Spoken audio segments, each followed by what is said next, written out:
이름이 누구라고 기록되어 있습니까? 첫째가 요엘, 그 다음에 차자 이름은 아비야. 그래서 사무엘이 그 아들들을 사사로 세웠다. 이게 이제 요즘식으로 말하면 이제 약간 문제가 발생한 거죠. 뭐 세습이냐, 뭐 그런 얘기인데, 그런데 지금 한 가지 문제가 뭐냐면, 사실 뭐 그 아들들을 세워서 사사로 세운 것까지는 뭐 그럴 수 있는데, 사사로서의 그런 감당할 만한 능력이 있었냐, 이제 그 질문을 하는 겁니다, 지금. 자, 이번에 이 사무엘의 아들들은 사무엘 같지 않아가지고, 자, 무엇을 받고 판결을 굽게 했다 그랬는데요. 무엇을 받았다 그랬습니까?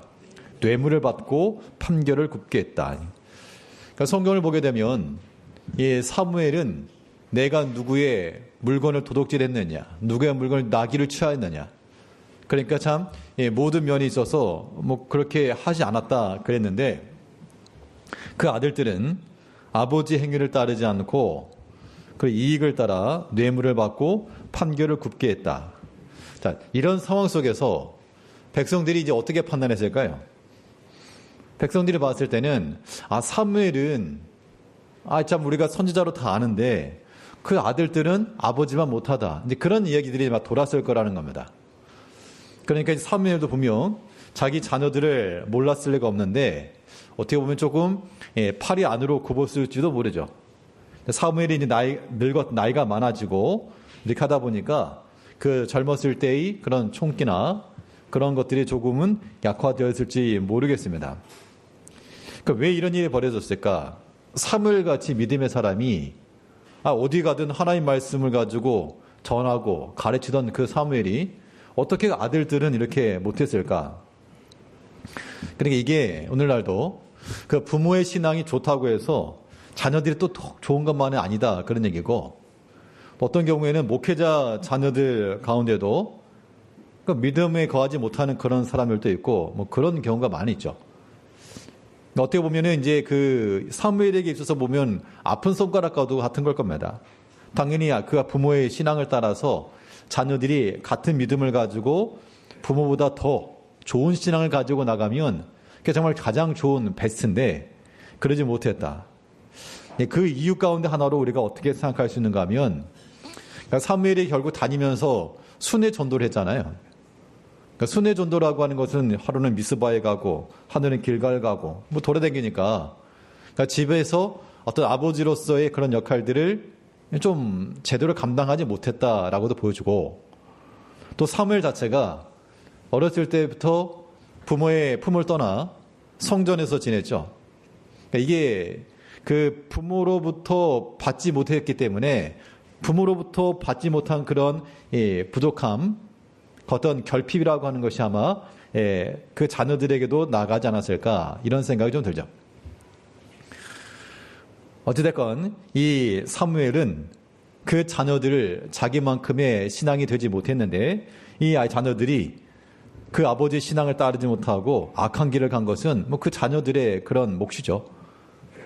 우리가 그런 면에서는 부모와 자녀들 사이에서 왜 부모만큼 못하냐, 우리가 그렇게만 말할 게 아니고 항상 위에서 자녀들을 위해서나 다음 세대를 위해서 기도해 주는 게 필요하겠습니다. 3번에서 이런 상황 속에서 이스라엘 장로들이 백성들과 함께 무엇을 요청했는데, 우리에게 누구를 세워달라. 자, 우리에게 무엇을 주소서? 왕을 달라. 왕을 세워달라라고 말하고 있습니다. 그 5절 내용을 보게 되면, 당신은 늙고 당신의 아들들은 행위를 따르지 않으니. 사실 이제 어떻게 보면 이스라엘 백성들 입장에서도 이거 어쩔 수 없는 선택과 요구였을 거라는 겁니다. 아니 사무엘 그 아들들이 저렇게 나가니 우리가 어떻게 믿고 따르겠는가? 그런 의미에서 지금 이제 왕을 구한 건데, 근데 이 상황을 보게 되면 이 말을 듣고 사무엘이 어떻게 했다 그랬는가 하면, 기뻐하지 않고 노하였다, 기뻐하지 않았다 그렇게 표현했는데, 기뻐하지 않았지만 그 요구 속에서 사무엘이 했던 반응이 있습니다. 4번을 보면, 자, 사무엘이 장로들의 말을 듣고 여호와께 무엇을 하였는가? 6절에 보니까 기뻐하지 아니해가지고 막 싸운 게 아니고 여호와께 기도하였다. 우리가 어떤 일을 이루어감에 있어서 우리 마음에 원함이 아닐 때, 그러면 마음에 상함이 있죠. 그래서 이제 말도 안 하고 밥도 안 먹고 인사도 안 하고 그러면 이제 그거 안 되는 겁니다. 때로 우리 마음에 기뻐하지 아니함이 있지만 그래도 우리는 하나님께 기도하고 하나님의 뜻을 따라 우리의 모든 판단과 방향을 바꿔나갈 줄 아는 거 필요한 거죠. 그러니까 사무엘은 왕을 세워달라고 하는 그 백성들의 요구에 기쁘지 않은 겁니다. 그러나 기도한 결과 하나님께서 세워라 말씀하니까 그것도 그렇게 순종해 나간 거죠. 우리가 또 어떤 일을 당하든 하나 앞에서 우리가 기도할 줄 아는 법을 배워야 되겠고 하나님의 뜻을 따라 행할 수가 있어야 되겠습니다. 자, 그런데 이 왕을 구하는 내용을 대해서 5번에 자, 백성들이 왕을 구한 것은 하나님을 어떻게 한 것이다 라고 하나님께서 말씀하고 있는 건가 하면 하나님을 어떻게 했다 그랬습니까? 나를? 백성들이 너에게 왕을 요구한 것은 너를 버림이 아니라 나를 버렸다 그렇게 말한 거죠. 결국 백성들이 왕을 구한 것은 하나님을 버리는 것이다 라고 말했다는 겁니다. 하나님을 버린다? 이런 일이 과연 가능할까? 우리 성도님들은 하나님을 안 버리시는가? 안 버리시는가? 그 상황 속에서는 왕이 필요했죠. 근데 이제 뒤를 보게 되면 분명 그 모세율법에도 보면 이제 왕의 제도가 설명됐기 때문에 왕을 세우는 것 자체가 문제가 아니었고 왕을 세웠기 때문에 잘못이 아니라 그들이 왜 왕을 달라 했는가 그 목적 자체가 문제였다는 겁니다. 우리도 다른 나라와 같이 우리도 이방 나라와 같이 우리를 위해 싸워줄 왕이 필요하다. 그 말인즉슨 하나님께서 말씀하시는 것처럼 그들이 나를 버렸다. 우리가 원하고 추구하는 것이 있을 때라도 그것이 우리의 주 목적이 되어버리게 되면 그 하나님 버린 것과 똑같은 이치가 된다는 겁니다. 우리가 감히 하나님을 놓치고 하나님을 버리고 다른 이 땅의 것을 취하는 어리석은 그러한 하수의 선택이 되지 않도록 우리가 주의를 해야 되겠고요. 자, 6번에서 자, 하나님께서 사무엘을 통해 백성들에게 무엇을 가르치라고 말씀하고 있습니까? 9절을 보게 되면 왕의 제도를 가르쳐라.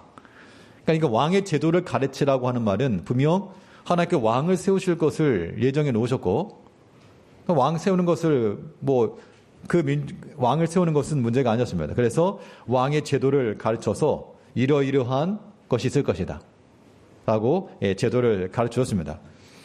그러니까 하나님께서 일을 이루실 때에도 여러 가지 어떤 제도나 어떤 질서나 이런 걸 통해서 일하시는 하나님이심을 우리가 알아야 되겠고 그러니까 교회 내에도 마찬가지입니다.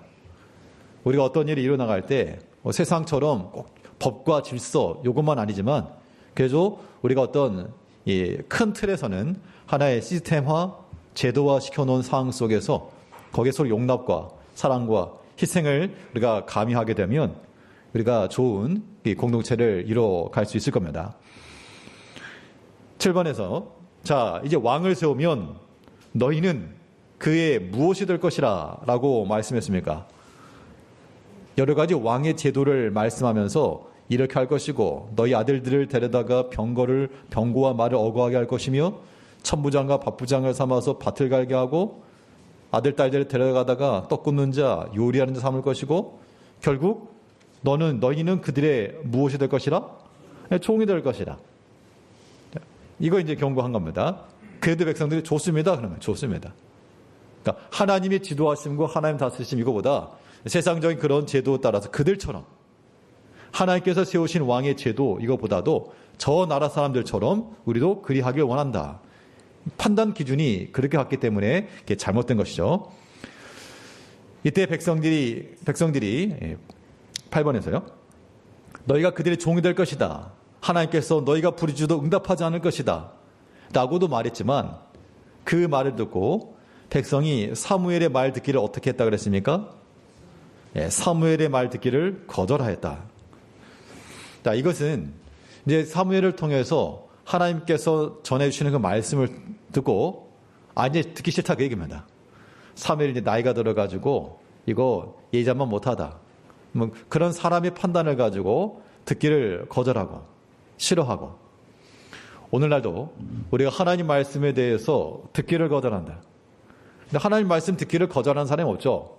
하나님 말씀이 다 아멘할 텐데 그 통로, 예를 들면 또 목회자와의 관계가 막혔다든지 아니면 뭐 시험이 들었다든지 그러면 이제 듣기 싫은 겁니다. 보기도 싫은, 얼굴 보기도 싫은 거예요. 그래서 예배 시간에 이렇게 저를 안 쳐다보시는 분들은 이제 시험에 드신 분들이고. 예전에 제가 그랬어요, 예전에.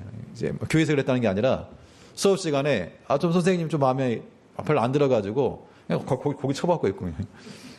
듣긴 듣죠. 듣긴 듣는데 얼굴을 안 쳐다봤습니다, 얼굴. 그랬는데 이제, 교회 예배 시간에는 막 안 쳐다보시면 제가 시험에 드니까, 쳐다보시고. 그래서 하나님 말씀을 우리가 듣기를 거절하는 자가 아니라 우리는 말씀 듣기를 기뻐야죠. 그러니까 기회를 따라서. 뭐 오전에도 말씀드렸지만 제가 어제 기대감이 있어서 그랬는지 모르지만요. 제일 토요일 많이 갈까라고 막 해놨는데 그래서 조금 그렇게 했지만 그래도 이제 많이도 오셔가지고 말씀 들었는데요. 굳이 그렇게 들을 필요가 있어? 그렇게 생각하시는 분이고, 그래 기회를 따라서 말씀 들어보자. 분명 하나님의 말씀 사모하고 듣기를 원하는 자들에게는 하나님께 또 길을 열어주시는 거죠. 그러니까 누가 전했냐, 뭐 유명한 그런 목사님들이 전했냐 이런 것보다도 하나님의 말씀을 사모하는 마음을 가지고 우리가 기회를 따라 들으면 좋을 것 같습니다.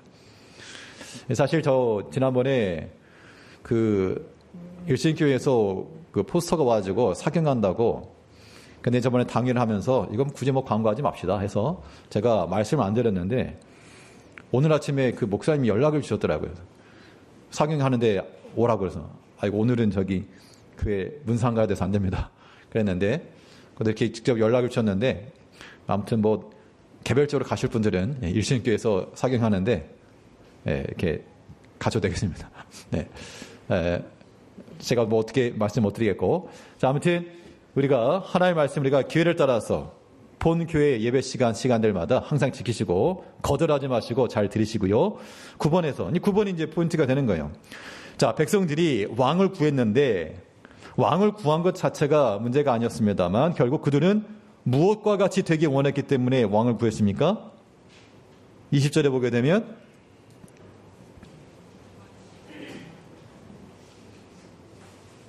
다른 나라들 같이요. 다른 나라들 같이. 그러니까 판단의 기준이 우리도 뭐 하나님이 주시는 거 모르겠고, 우리 다른 나라들 같이, 다 옆에 교회 같이, 다른 교회들 같이 그렇게 합시다라고 하는 그런 말들이죠. 하나님께서 우리에게 주신 것에 대해서 우리가 크게 여기지 못하고 다른 게 더 커 보이고 다른 게 더 좋아 보이고 그런 면면들인데, 우리의 기준이 이렇게 되어 나가는 것은 하나님의 은혜를 잃어버리는 길이 되는 겁니다. 그래서 우리가 무엇인가 판단하고 결정할 때에도 다른 나라, 다른 집, 다른 교회 그런 거 말고 하나님이 내게 주신 내 가정, 또 내 교회, 또 내 나라, 이런 하나님이 주신 것 안에서 우리가 구하고 감사할 수 있는 그런 마음을 지녀야 됩니다. 마지막 10번에서 하나님께서 백성의 말을 들으시고 사무엘에게 무엇을 명하셨습니까? 결국 왕을 세우라. 왕을 세우라. 하나님이 지셨네.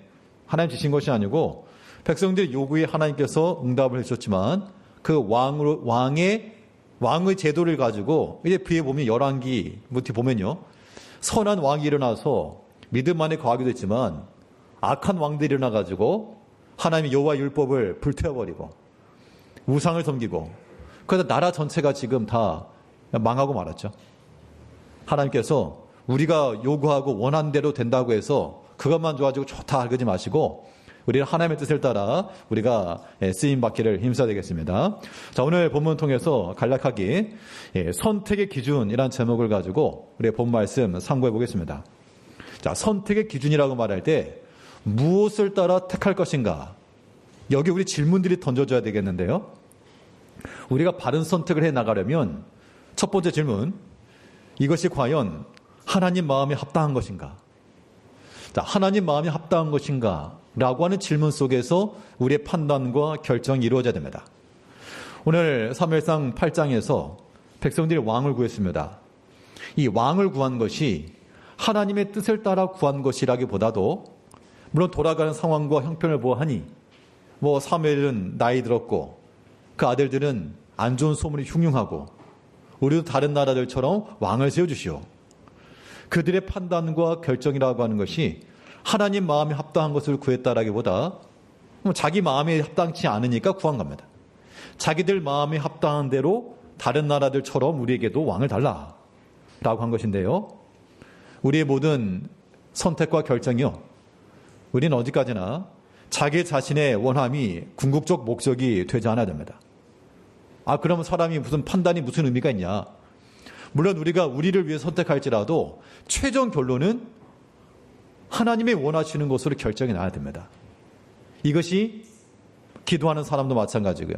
자기의 유익을 구하겠습니다만 그 궁극적 목적은 다 하나님의 영광을 위하여, 하나님의 이름을 위하여, 하나님의 이름이 영광 가려지지 아니하도록 그런 목적으로 우리가 구할 때 그것이 바른 판단이 된다는 겁니다. 왕 구할 수 있죠. 돌아가는 상황 보니까 이래가지고는 안 되겠다 싶어서 왕을 구할 수는 있죠. 그런데 그들의 구함이 하나님께서 이 사무엘 같지 않으니 좀 더 진실한 그런 사람들로 세워주시오, 그렇게 한 게 아니라 다른 나라들처럼 우리에게 왕을 달라, 우리가 생각하고 있고 우리가 기대하는 바로 해달라, 그러한 판단 기준이 지금 잘못되었다는 겁니다. 우리 개개인의 삶 속에서도요, 우리가 무엇인가를 판단하고 선택할 때 이것이 과연 하나님께 합당한가, 하나님만 합당한 것인가 라고 하는 것들을 한번 걸음장치로 걸르시고 그 한번 여과시키시고 그 다음에 선택할 줄 아는 그런 지혜가 필요하겠습니다. 두 번째 질문은 이 선택의 기준에 있어서 바른 선택이 되려면 이것이 과연 하나님의 능력을 의지한 것인가, 내 말과 행실과 이 모든 결정이 하나님의 능력을 의지한 것인가 라고 하는 질문을 또한 던져봐야 되겠습니다. 그러니까 지금 성경에서 뭐라고 말하고 있는가 하면 여호와께서 사무엘에게 하신 말씀이 너를 버린 게 아니라 나를 버렸다. 이 백성들이요, 그들에게 왕을 구한 것은 무엇인가 하면 그 왕이 그 능력적 그 리더십을 발휘해가지고 우리를 위해서 나가서 싸우기도 하고 우리를 위해서 구원도 해주고 그 얘기를 하고 있습니다. 우리 사무엘상 8장 20절을 보니까 8장 20절을 보게 되면요, 우리도 다른 나라들 같이 되어 우리의 왕이 우리를 다스리며 우리 앞에 나가서 우리의 싸움을 싸워할 것이니라 하는지는. 그러니까 하나님이 도와주시고 이거는 이제 없어요. 이제 하나님이 도와주는 거 이거보다도 우리의 왕이 우리 앞서 나가며 우리를 다스리고 우리를 위해 싸워주고, 그러니까 그 강력한 왕이 있으면 그가 가지고 있는 칼이나 힘을 가지고 일을 이룰 수 있다, 그렇게 판단한 겁니다. 근데 그런 것들이 이제 오판인 거죠. 우리 모든 성도님들의 판단의 과정 속에서는 내가 과연 하나님의 능력을 의지하고 있는가? 자, 이게 말처럼 쉽지만은 않습니다. 우리 현실이라고 하는 거 앞에 놓고 되다 보면 하나님을 선택하는 게 쉽지 않을 수 있지만, 그러니까 이제 믿음이 없는 거예요, 사실은. 하나님이 어떤 하나님에 대한 그 확신과 능력이 없기 때문에, 확신이 없기 때문에 하나님을 택하지 못하는 겁니다. 하나님께서 우리에게 주신 지난날 도우셨던 그 일들을 가만히 돌이켜보면 우리가 하나님 말고 어디 가서 우리의 도움을 의지할 것인가? 성경에 보면 이런 말씀이 있죠. 이 백성이 천천히 흐르는 실로암 물을 버리고 르신과 르말리아의 아들을 기뻐한다. 그러니까 천천히 흐르는 그런 실로암의 물을, 천천히 흐르는 그런 물은 어우시시 하면서, 르신과 르말리아는 그 아몬 지역이죠. 이방 나라의 모든 모습들 보고 저거 멋있다고, 저기 참 좋아 보인다고, 그렇게 하다가 결국 그들의 압제를 당하고 북이스라엘은 멸망을 당하고 만 겁니다. 비록 천천히 흐르는 물일지라도 하나님께서 주신 것을 우리는 귀히 여길 줄 알고, 또한 사람의 행하는 모든 것을 의지하지 않고 우리는 하나님의 능력을 의지하며 나가야 되겠습니다. 하나님이 우리를 도우셨던 것들을 기억할 뿐만 아니라 바울 사도의 신앙 고백 무엇인가 하니 하나님께서 나를 또한 도와주실 것을 내가 미리 믿고 가는 겁니다. 이게 큰 믿음인 거죠. 사실 뭐 사람마다 우리가 이 원론적, 원칙적으로 말씀을 전하지만 이 적용하는 면에서는 개별 적용이죠. 사실 우리가 다 하는 말씀 가운데 거하길 원하지만 뭐 알게 모르게 그냥 삭삭 뭐 알아서들 잘들 말씀 어겨가면서 이제 하시니까 뭐 쫓아다니면서까지 못하겠지만요. 우리는 우리를 능히 도우셨고 또 지금도 도우시고 앞으로도 도우실 수 있는 그 하나님을 의지하여 바라볼 줄 아는 그런 지혜가 필요한 겁니다. 우리의 모든 판단 기준이 내 능력과 내 경험으로만 그치지 마시고 하나님의 능력을 의지한 것인가? 그 질문 속에서 판단이 이루어져야 되겠고 마지막 하나는 이것이 과연 하나님의 말씀에 근거한 것인가? 그 질문에 또한 동시에 던져져야 됩니다. 백성들이 사무엘의 말 듣기를 뭐 했다 그랬죠? 거절했다. 그걸 듣기 싫어한 것인데 말세의 특징이 그렇습니다. 말세의 특징이 사람마다 자기 귀를 가르쳐 줄 스승을 두고 그러니까 자기가 듣고 싶은 거 듣는다 그런 얘기예요. 요즘 같은 경우는 또 매체가 많이 발달했기 때문에 아주 객관적이고 공정한 그런 것보다도 사실 어떤 사상을 가졌냐에 따라서 편향되는 경우가 많습니다. 다 자기가 듣고 싶은 거 듣는 거예요. 뭐 세상의 뉴스야 그래도 치더라도 하나님 말씀에 대해서는 우리가 듣고 싶은 말을 듣는 게 아니고 주의 말씀을 듣는 겁니다. 그 말씀 듣기를 거절하지 마시고 즐거워하시고 그 말씀을 또한 가까이 하시고 그러니까 믿음의 삶이라고 하는 게 하나님과의 인격적인 신뢰 속에서 세운다는 거죠. 믿음의 대상 하나님과의 그런 관계성 속에서 어린아이들이 높은 곳에서 뛰어내릴 때 엄마 아빠가 자 뛰어내려 받아줄게 그러면 뛰어내릴까 말까? 저 사람이 날 받아줄까 말까? 이런 고민이 있으면 어떻게 뛰어내리겠습니까? 근데 지금까지 나를 아껴주고 사랑하는 엄마 아빠가 나를 받아주겠지? 그러면 뛰어내리는 겁니다. 우리 신앙의 삶에 있어서도 때로 우리가 벼랑과도 같이 어려움의 때를 당하기 쉽지만 그럴 때마다 하나님을 가까이 하고 하나님을 가까이 한다는 것은 그 말씀 가까이 하는 겁니다. 인격적으로 하나님 알아가는 거죠.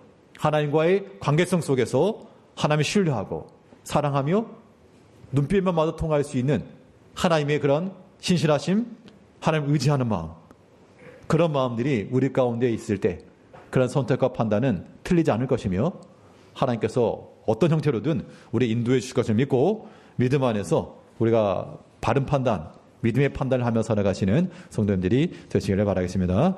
기도하겠습니다. 우리 사랑하시는 하나님